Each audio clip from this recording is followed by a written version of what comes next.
एक तरह का उपवास हुआ जो कि भगवान की संतुष्टि के लिए किया जाता है। दूसरे जो बहुत सारे उपवास होते हैं शरीर के अच्छे करने के लिए, वो उपवास क्या सही है क्या? वो एक्चुअली उपवास नहीं कहलाते, वो व्रत हैं। वो क्या है? व्रत हैं। जब भी भगवान ने गीता में स्पष्ट कहा है कि जो ऐसा करते हैं वो कम बुद्धि के लोग हैं, क्योंकि उनको जो फल मिलेगा वो क्या होगा?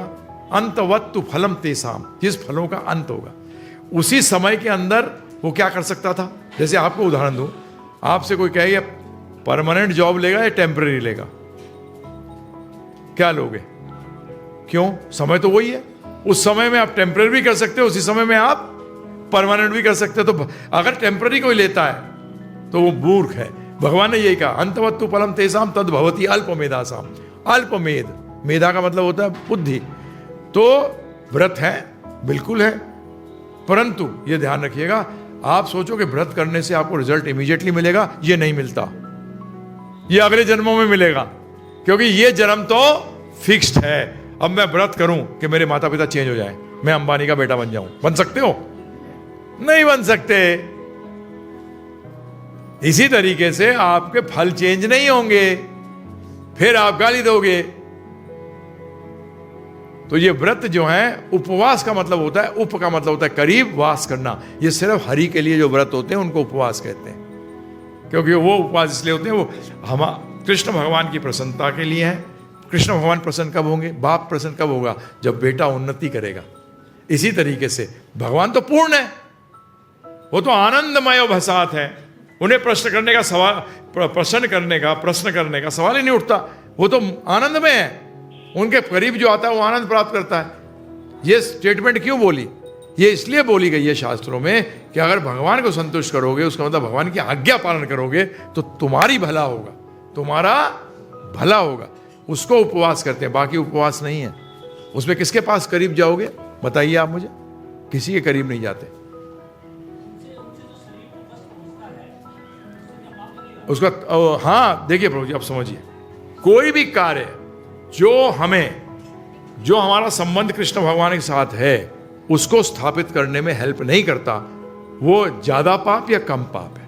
इस जगत में पुण्य नाम की कोई चीज ही नहीं है। जितने पैसे वाले हैं, क्या होगा? खत्म होंगे। पैसे के लिए मेहनत करिए, है प्रभु जी, कष्ट उठाए कि नहीं उठाए? उठाए। तो कोई भी प्योर पुण्य नाम की चीज है ही नहीं। यहां पाप ज्यादा या कम। अब उस व्यक्ति को उदाहरण के तौर पर, ये अगर बड़ा बड़ा बिजनेसमैन है, सुबह से रात तक मीटिंग चल रही है और इसने खाना ही नहीं खाया, तो उस दिन के लिए भिखारी था। सही बात है, गलत बात है? किसी तरीके से भी इसको खाना नसीब नहीं होना था। अब वो मीटिंगों के कारण हो या किसी के कारण हो, खाना तो नहीं मिला ना।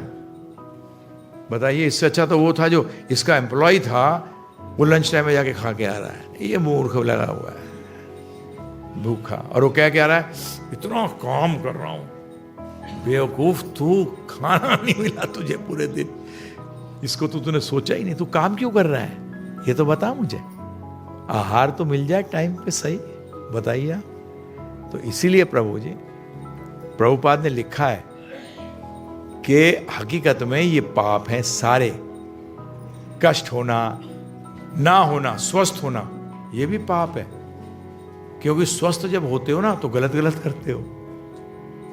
व्यक्ति जो वैसी मरल गिल्लर हो रहा है, इसकी हालत खराब हो, क्या करेगा गड़बड़?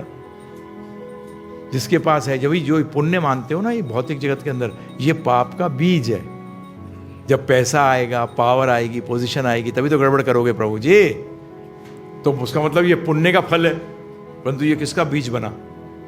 पाप का बीज। पैसे वाले ड्रग एडिक्ट ज्यादा बनते हैं, यानी एक्स्ट्रा पैसा जिसके पास भी हुआ, गया, फंस गया।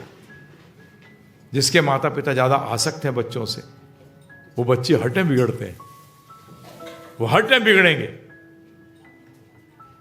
आसक्ति खत्म कर देती है प्रभु जी। गड़बड़ क्यों करते हैं प्रभु जी? क्योंकि आपकी आसक्ति, आप बोलते चलो बच्चा है छोड़ो, है ना प्रभु? आसक्ति के कारण